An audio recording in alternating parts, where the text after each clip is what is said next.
Hey, what's up everybody? It's 3-Wheel Khalil. Today I'm here with the Bronco. I've got the new Bronco tailgate to get installed. I haven't really seen any videos on it, so I thought I'd throw a quick video on how to get it installed in your Ford Bronco. And first, you guys can see my currently stock cargo area. I've got the carpeted floors underneath here. And from my understanding, all this gets removed and we swap that with the new tailgate. So stick with me and let's do it. First things first, let's go ahead and get this cargo mat out of here. You know how it is. It's getting dark at like 5 o'clock now, and I had a full day of work before this. So what I'm going to do is use my Devos Light Ranger and see if I can get a little bit more light in the cargo area here so we can still record this video.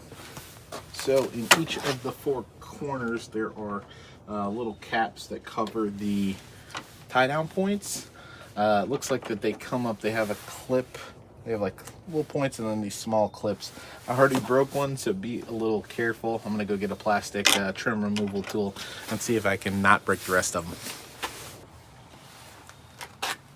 them. This one came up with the clips intact.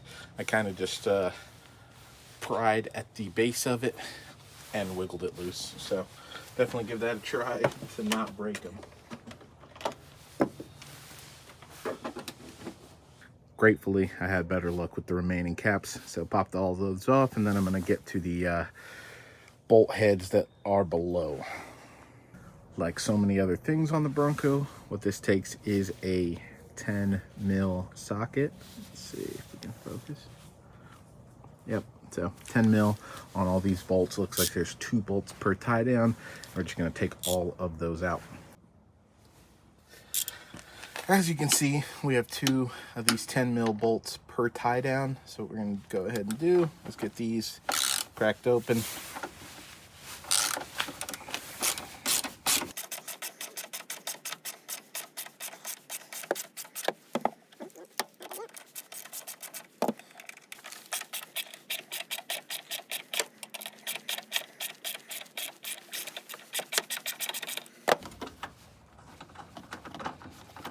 All right, so once you've done that, the tie down will simply pop out, and then we're free to do that for all other 4.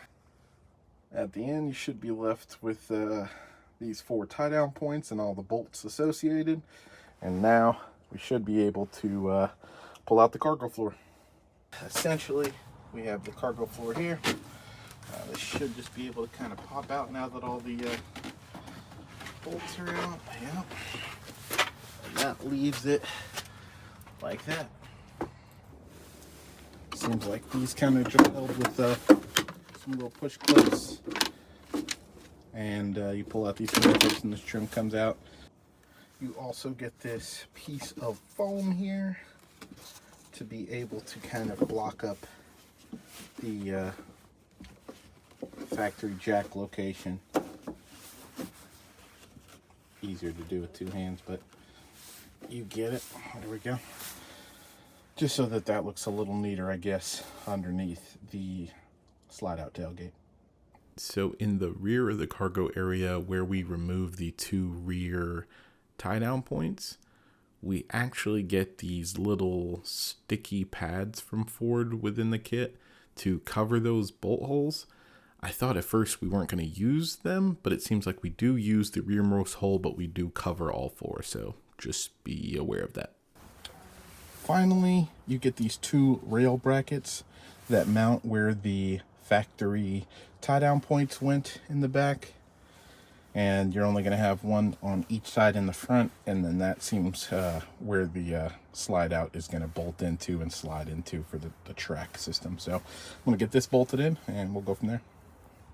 So on this bracket, you actually have this one guide pin, and that goes into the top bolt hole there, and then use that to align it so that you can mount one of these 10 mil bolts that has the small washer on top, and that's what's going to mount this to the vehicle.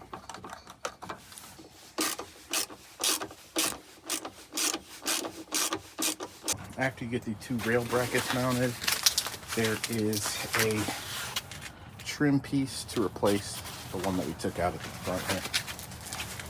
Ford, like usual, with the cool little Easter eggs, you actually get this cool little camping tailgate icon on the new trim piece that goes in the back.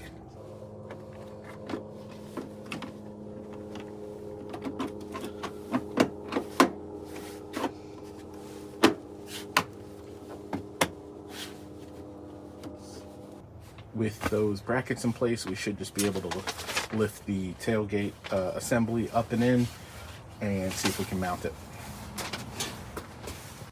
Just a word of caution. What I did is take the tailgate assembly and slide it through the front opening of those brackets, but then from there lift it up and ease it to the back to where it's fully seated. Otherwise, if you try to slide it all the way to the back, it's basically metal on metal and you may end up scraping your trunk floor. So be careful there.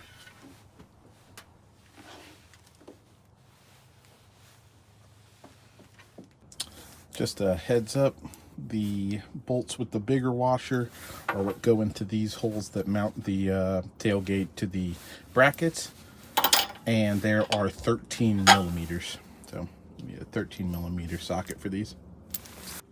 So I didn't get much video of this, but these bolts on the front, it felt like they weren't pre-threaded at the top here, but after getting it kind of seated, it did start to bite and let me bolt those down, so that was a little tricky. And then the back, I was a little interested in how this would hold the recommended load capacity if it didn't bolt in the back, but it does. Only one bolt of the one with the larger washers goes into these back holes, and I guess they just use that tape. Sorry, I guess they just use that tape as kind of like a washer. So there is a little latch underneath here, and you hold that and kind of pull it hard to lock it in place, and then it's locked in. And then you pull it back, it locks closed. Cool. So that really completes the installation. The only thing left was to sit this cargo floor on top. It doesn't mount in with any bolts. It's just kind of like a little bit of a friction fit, but it just sits on top of the rest of the slide out tailgate assembly. And like I showed earlier, you just have that latch underneath, slide the tailgate out, it locks out in its open position. You can sit on it, stand on it, has a 600-pound weight capacity. It's a pretty nice piece of kit. I wanted to show you guys a couple other things with it the next day, so let's get to that. So I wanted to showcase some practical uses of the Ford locking slide out tailgate. A lot of people ask why you would go with this over something like an American Adventure Labs full drawer system. For me, the answer is modularity. I want to be able to just take everything out of this as soon as I'm done adventuring, or I want to be able to throw something in here like my gun or kennel for my dog. I have about a 40-pound Beagle Hound mix, and so with my daughter in the back seat and our other dog, it gets pretty crowded, so being able to still have my full access to my trunk space is pretty important. So I still have full access to this. I still have the ability to, if I have this in here, if I have this fully loaded up and I want to be able to cook, I can just slide this out, lock it in place, and now I have a cook prep surface. I can work with that. I can use this if it's on flat level land. I can use this to change my daughter quickly if we needed a flat spot and we had our trunk fully loaded up at the airport or something like that. You just have a nice bit of versatility with this, where when it's done and the weekend is over and I want to take everything out of here, I can just take everything out of here. I don't need to carry around 5 drawers on one side and a fridge slide that can't be removed. Like, I definitely appreciate those for very purpose-built off-road vehicles, but for your weekend warrior, I think the best thing that you want is modularity, at least in my opinion. I think you want to be able to clean this out and go to work on Monday and pick up the groceries and not navigate around your off-road system. So I just want to show you. So this is my gunner kennel. This is the medium size. That is my Go 20 Iceco fridge. And you see I still have a little bit of space in here, but I just wanted to show one setup. I'll probably show a different setup for how I load it out for camping, but this is just kind of general, get an idea of the space and what it looks like. Deploy the tailgate. And just to illustrate another setup here, this is normally what I bring to camp with me. And as you can see, if you kind of organize your camp equipment to begin with, you don't necessarily need a drawer system, especially if you have some pretty, nice bits of kit like these front runner boxes that fit very well in a square trunk like we have in the Bronco. So I have two of these front runner cases. One is my camp kitchen that I run when I'm by myself. The other is the like kind of my general camp items like pillow, sleeping bag, stuff like that, linens. Then I have this camp table. This is like a full-on dining table that folds up, bamboo table. I really love this table. And then I have front runner expander camp chairs. Two fit into one package. So I have two chairs, a table, all my camp kitchen equipment, my fridge, and I still have a lot of space. But the best part about this over a drawer system for me is that I can take all of this out. I can take all of this out, make a run to the airport with my family and fill this all with luggage. Or I can go to the grocery store and we can do a Costco run and I could literally deck this out. I could, move a desk if I needed to, with the seats down. So it's like I still have all of the versatility of having a vehicle that is supposed to be, a utility vehicle without, making this my dedicated adventure vehicle platform. So it really just depends on what your needs are for your Bronco, but for me, it's double duty, it's daddy duty, and it's for off-road duty. But I still have the ability and the practicality of being able to have this pull out, pop open my camp kitchen, pull out my propane, get to my stove down here, get my pot out, start chefing up and cooking if I need to. But I just have the ability to keep this all modular and be able to take it in and out as I need. So I actually forgot to mention one of the most important things, and for me that is I prefer to sleep inside of the Bronco rather than on the Bronco in a rooftop tent.